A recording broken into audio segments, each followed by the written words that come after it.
നമുക്ക് അബിയുടെയും ജാനകിയുടെയും നാളത്തെ നല്ലൊരു വിശേഷം കേട്ടാലോ? അതിന് മുമ്പായിട്ട് ആദ്യമായി കാണുന്നവരുണ്ടെങ്കിൽ ചാനൽ ഇഷ്ടപ്പെട്ട ഒന്ന് സബ്സ്ക്രൈബ് ചെയ്യാൻ മറക്കരുത്. വീഡിയോ ഇഷ്ടപ്പെടുവാൻ ലൈക്ക് ചെയ്യാനും അതോടൊപ്പം തന്നെ നിങ്ങളുടെ വിലയേറിയ അഭിപ്രായങ്ങളൊക്കെ രേഖപ്പെടുത്താനും മറക്കരുത് കേട്ടോ. അപ്പം നമുക്ക് നേരെ നമ്മുടെ വിശേഷത്തിലേക്ക് പോയാലോ? അങ്ങനെ നാളത്തെ വിശേഷത്തിൽ അപർണ രാധാമണി വരച്ചിരുന്ന് കാണണമെന്ന് തന്നെ തീരുമാനിക്കുകയാണ്. അങ്ങനെയാണ് കാര്യങ്ങളൊക്കെ കുറച്ചുകൂടി എളുപ്പം. പിന്നീട് പശുപതിയെ വിളിച്ചിട്ട് കാര്യങ്ങളൊക്കെ പറയാണ്. എനിക്ക് അവിടം വരെ പോകണം, എനിക്ക് അവരെ ആ സ്ത്രീയെ ഒന്ന് കാണണമെന്ന് പറയണം. എൻ്റെ അച്ഛനെതിരെ കേസ് കൊടുത്താലേ, അങ്ങനെയാണെങ്കിൽ എനിക്ക് അവരെ നേരിട്ടൊന്ന് കാണണമെന്ന് പറയാം. ഒരു കാര്യം ചെയ്യാം, അവരവിടെ ഉണ്ടോ ഇല്ലയോ എന്ന് നീ ഒന്ന് അന്വേഷിച്ചിട്ട് വരാനൊക്കെ പശുപതിയോട് പറയണം. എല്ലാം കേട്ട് കഴിഞ്ഞപ്പം പശുപതി പറഞ്ഞു, ശരി മാഡം, ഞാൻ പോയി നോക്കാം എന്നൊക്കെ പറയണം. അത് ഈ പറയുന്ന തമ്പിയോട് പോലും പറഞ്ഞിട്ടുണ്ടായിരുന്നില്ല താൻ അങ്ങോട്ടേക്ക് പോകുന്ന കാര്യം അപർണ. തനിക്ക് അവിടെ പോകണം, അവരെ ഒന്ന് കാണണം തന്നെയായിരുന്നു മനസ്സറിയ ആഗ്രഹം. അല്ലെങ്കിലും ആ ജാനകി ആ സ്ത്രീയെ ഒരുമിച്ച് കാണണം എന്നൊരു ചിന്തയൊക്കെ മനസ്സിലുണ്ടായിരുന്നു. അവളുടെ വിചാരം താൻ അവരെ കണ്ടെത്തില്ലെന്നൊക്കെയാണ്. അപ്പം തനിക്ക് ബുദ്ധിയും ബോധം ഉണ്ടെന്നൊക്കെ അവളും കൂടെ ഒന്ന് അറിയണമല്ലോ എന്നൊരു ചിന്തയായിരുന്നു ഉണ്ടായിരുന്നത്. അങ്ങനെ അവസാനം എന്ത് ചെയ്യുവാണ്, പശുപതി അങ്ങോട്ട് ചെല്ലുവാണ്. അവിടെ ചെന്ന് കഴിഞ്ഞപ്പോഴത്തേനും വീടൊക്കെ അടഞ്ഞു കിടക്കുന്നുണ്ടോ. പിന്നീട് ആ സമയത്ത് അങ്ങോട്ടേക്ക് അവിടെ ജോലി ചെയ്തുകൊണ്ടിരുന്ന പുള്ളിക്കാരൻ വന്നു. അയാളോട് ചോദിച്ചും പറഞ്ഞു, അവരിവിടുന്ന് മാറിപ്പോയല്ലോ എന്ന് പറയണ. എങ്ങോട്ടാ പോയെന്ന് ചോദിക്കുക. അതൊന്നും അറിയത്തില്ല എന്ന് പറയണ. പശുപതിക്ക് മനസ്സിലായി അവരിവിടുന്ന് മാറി എന്നുള്ള കാര്യം. പിന്നീട് പശുപതി വിളിച്ച് അപർണയെ വിളിച്ച് കാര്യങ്ങളൊക്കെ പറയണം. അവരിവിടുന്ന് വീട് മാറിപ്പോയെന്ന് പറയണ. മാറിപ്പോയോ? എങ്ങോട്ട്? അതൊന്നും അറിയത്തില്ല മാഡം, എങ്ങോട്ടാന്നും അറിയത്തില്ല. ഒരു കാര്യം ചെയ്യുക, താൻ ഇപ്പം തന്നെ അന്വേഷണം തുടങ്ങുക, അവരെങ്ങോട്ടാ പോയെന്ന് എന്നൊക്കെ പറയണം. അപർണയ്ക്ക് ആ പാടെ സങ്കടമായിപ്പോയി. അങ്ങനെയാണെങ്കിൽ പെട്ടെന്ന് തന്നെ മാറ്റിയതായിരിക്കും. ഒരു പക്ഷേ അവളെ സഹായിക്കാനായിട്ട് ആ സക്കീർ വക്കീലായിരിക്കും ഉണ്ടായിരിക്കുന്ന. ഇതങ്ങനെ വെറുതെ വിട്ടിട്ട് കാര്യമില്ല. പിന്നീട് അപർണ നേരെ അജയനെ വിളിക്കുകയാണ്. അജയ് ചോദിച്ചു, എന്താ പറഞ്ഞ, എന്താ വിളിച്ചെന്ന് ചോദിക്കാം. അത് പിന്നെ ഉണ്ടല്ലോ, ആ സക്കീർ വക്കീല് അബിക്കും ജാനകിക്കും വേണ്ടുന്ന ഒത്താശകളൊക്കെ ചെയ്തു കൊടുക്കുന്ന അവരാണ്. ഈ രാധാമണി വരസര് ദേ നിന്റെ ഏട്ടത്തിയമ്മ ഉണ്ടല്ലോ ജാനകി, അവരോടൊപ്പം ഉണ്ടായിരുന്നു. പക്ഷേ അവര് അവിടുന്ന് മാറ്റിയെന്ന് പറയണം. മാറ്റിയെന്നോ? അതെ, ഒരു പക്ഷേ എങ്കിൽ നമ്മളാരെങ്കിലും അന്വേഷിച്ച് ചെന്നാലോ എന്ന് കരുതിയിട്ടാന്ന് തോന്നേ ആ വീട്ടിൽ നിന്ന് മാറ്റിയിട്ടുണ്ട്. ഇപ്പം ആ വീട് ആരും ഇല്ലാതിരിക്കുകയെന്ന് കിടക്കുക. വാടകയൊക്കെ ഒഴിഞ്ഞ് അവർ പോയെന്ന് പറയണം. ആ എല്ലാത്തിനും ഒത്താശ ചെയ്ത് കൊടുക്കുന്ന ആ വക്കീലാണ്. അയാളെ ആദ്യം ഒന്ന് തളർത്തണമെന്ന് പറയണം. ഇത് കേട്ടപ്പോൾ അജയ് പറഞ്ഞു, അയാളുടെ കാര്യം ഞാൻ ഏറ്റെന്ന് പറയാം. അല്ലെങ്കിൽ മുമ്പേ തൊട്ട് അയാളെ ഞാൻ നോങ്ങി വെച്ചിരിക്കുക. കാരണം എൻ്റെ ജീവിതത്തിൽ അയാൾ ഒരു കരുനിഴലായിട്ട് വന്നിട്ടുണ്ട്. അല്ല, അച്ഛനോടൊപ്പം ചേർന്നിട്ട് എനിക്കിട്ട് ആൾ നല്ല പണി തന്നിട്ടുണ്ട്. ഇത് വെറുതെ വിടാനായിട്ട് ഞാൻ ഉദ്ദേശിക്കുന്നില്ല. എനിക്കറിയാം എന്ത് ചെയ്യണമെന്ന് എന്നൊക്കെ അജയ് പറയുവാണ്.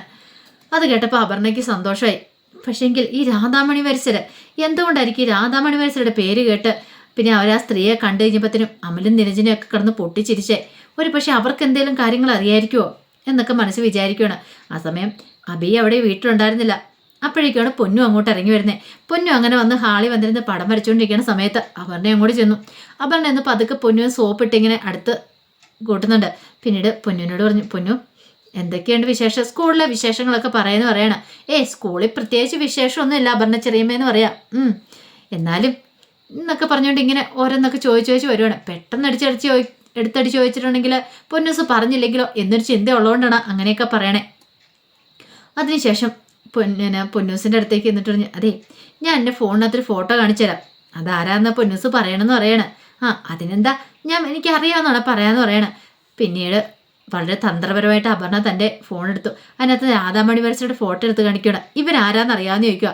അപ്പോൾ പൊന്നൂസിനോട് പറഞ്ഞ് രാധാമണി വരസയെ കുറിച്ച് പറയില്ലെന്നല്ലേ പറഞ്ഞേ, മേരിക്കുട്ടിയമ്മയെക്കുറിച്ച് പറയുന്നതിന് കുഴപ്പമില്ല. അപ്പം മേരിക്കുട്ടിയമ്മയുടെ ഫോട്ടോ എടുത്ത് കാണിച്ചത് രാധാമണി വരസയുടെ അല്ല, മേരിക്കുട്ടിയമ്മയുടെ ഫോട്ടോ എടുത്ത് കാണിച്ചിട്ട് ഇവരെ അറിയാമോ എന്ന് ചോദിക്കുകയാണ്. അപ്പോൾ പൊന്നൂസ് ചോദിക്കഴിഞ്ഞപ്പം ഇത് മേരിക്കുട്ടി അമ്മയല്ലേ എന്നൊരു ചിന്ത വരുവാണ്. അപ്പം തൻ്റെ അമ്മമ്മയുടെ അടുത്ത് അമ്മമ്മയുടെ കൂടെ നിന്നിരുന്ന ആ അമ്മയാണ്. അപ്പോൾ പെട്ടെന്ന് പൊന്നൂസ് പറഞ്ഞു, ഇവരെ എനിക്ക് അറിയാമെന്ന് പറയണം. ആരാ?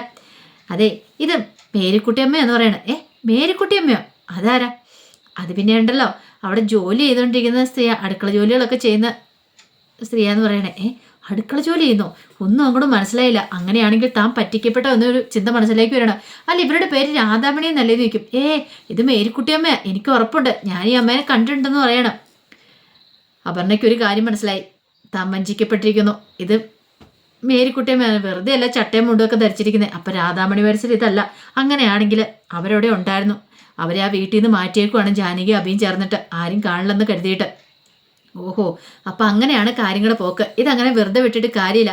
എത്രയും പെട്ടെന്ന് അവരെ കണ്ടെത്താനുള്ള തീരുമാനങ്ങളൊക്കെ നടപ്പാക്കണം. പിന്നീട് അപർണ നേരെ തമ്പിയെ കാണാനായിട്ട് ചെല്ലുവാണ്. തമ്പിക്കാണെങ്കിൽ അപർണയെ കാണുമ്പോൾ തന്നെ ഇപ്പോൾ ഒരു ടെൻഷനാണ്. കാരണം ഇവൾ എന്ത് പറഞ്ഞിട്ടാണ് വരുന്നതെന്ന് പറയാൻ പറ്റില്ല. അല്ലെങ്കിൽ തന്നെ തൻ്റെ ജീവിതം ഇപ്പം ആകെപ്പാടെ വല്ലാത്തൊരവസ്ഥയെ പോയിക്കൊണ്ടിരിക്കുന്നത്. എപ്പോഴും ഏത് സമയം താൻ പിടിക്കപ്പെടുന്നതെന്നും പറയാൻ പറ്റില്ല.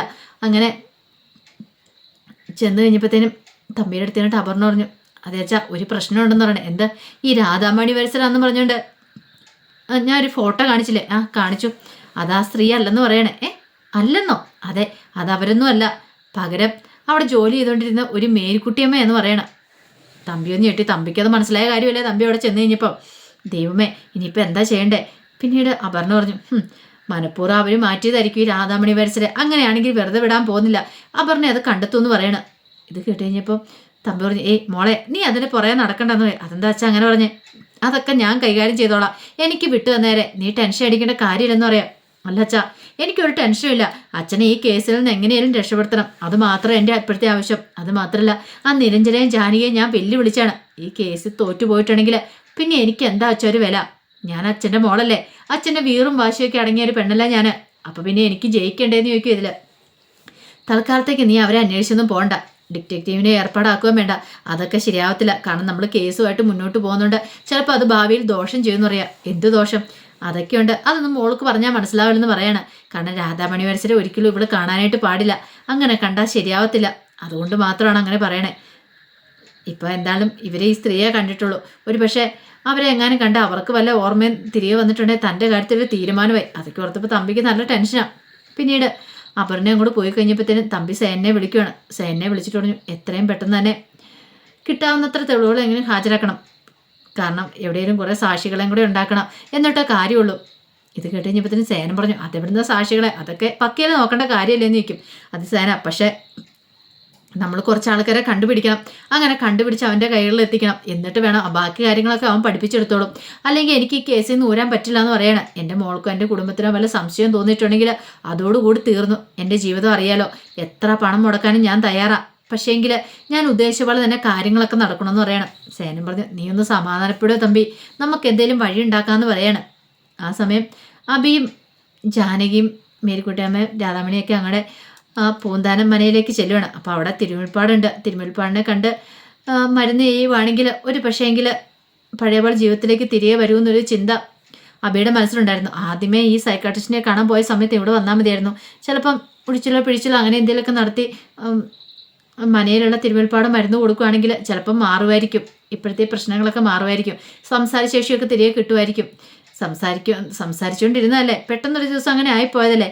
അങ്ങനെയാണെങ്കിൽ അതായിരിക്കും നല്ലതെന്ന് കരുതിയിട്ടാണ് അങ്ങോട്ടേക്ക് കൊണ്ടുവരുന്നത്. ഇപ്പോൾ വരുന്ന വഴിക്കാണെങ്കിലും ഒന്നും അധികം സംസാരിക്കുന്നുണ്ടായിരുന്നില്ല. ആ സമയം മേരിക്കുട്ടിയമ്മയും ജാനകിയൊക്കെ വാതോരാ സംസാരിച്ചുകൊണ്ടിരിക്കുക. അതൊക്കെ കേട്ട് ഒന്നും മിണ്ടാത്തൊരവസ്ഥയിലായിരുന്നു രാധാമണി ഇരിക്കുന്നത്. അങ്ങനെ മനയുടെ അവിടെ വന്നിറങ്ങി. മനയുടെ അവിടെ ഇറങ്ങി കഴിഞ്ഞപ്പോഴത്തേനും പെട്ടെന്ന് തന്നെ രാധാമണിയുടെ മുഖത്ത് മുമ്പെങ്ങും ഇല്ലാത്തൊരു പ്രകാശവും ചിരിയൊക്കെ വരുവാണ്. അബിയും ജാനകിയും ഒക്കെ നോക്കി കഴിയുമ്പോഴത്തേനും രാധാമണി ചിരിക്കുകയാണ്. അവർക്കൊന്നും മനസ്സിലായില്ല എന്താ ഇങ്ങനെയെന്നൊക്കെ. അപ്പോഴേക്കും തിരുമുൽപ്പാടിൻ്റെ സഹായം ഇങ്ങോട്ട് ഇറങ്ങി വന്നു. നിങ്ങൾ വന്നോ, നിങ്ങളെ കാത്തിരിക്കുമെന്ന് പറയണം. ആ സമയത്ത് രാധാമണി അവിടെ ചുറ്റുമെല്ലാം ഇങ്ങനെ നോക്കുകയാണ്. എന്തോ ഒരു പരിചയമുള്ളൊരു ഭാവമായിരുന്നു മുഖം നിറച്ചുണ്ടായിരുന്നേ. ഒരു പക്ഷേങ്കിൽ ഇനിയിപ്പോൾ താൻ മുമ്പ് താമസിച്ചിരുന്ന ആ വീടുമായിട്ട് എന്തെങ്കിലും സാദൃശ്യം ഉണ്ടോകൊണ്ടാണോ അങ്ങനെ ചിരി മനസ്സിൽ വന്നേ, അതോ ഇനിയിപ്പോൾ ആ വീടും പരിസരവും അവർക്ക് പരിചയം ഉണ്ടോയെന്നും അറിയത്തില്ല. അപ്പോൾ അതിൻ്റെ വിശേഷങ്ങളൊക്കെ നമുക്ക് കാത്തിരിക്കാം കേട്ടോ. അപ്പോൾ ഫുൾ വിശേഷം വന്നു കഴിയുമ്പോൾ എന്തൊക്കെ സംഭവിക്കുന്നുള്ളത്. അപ്പോൾ ഒരിക്കൽ കൂടി എല്ലാവർക്കും ശുഭരാത്രി നേർന്നുകൊണ്ട് നിർത്തുന്നു. നന്ദി.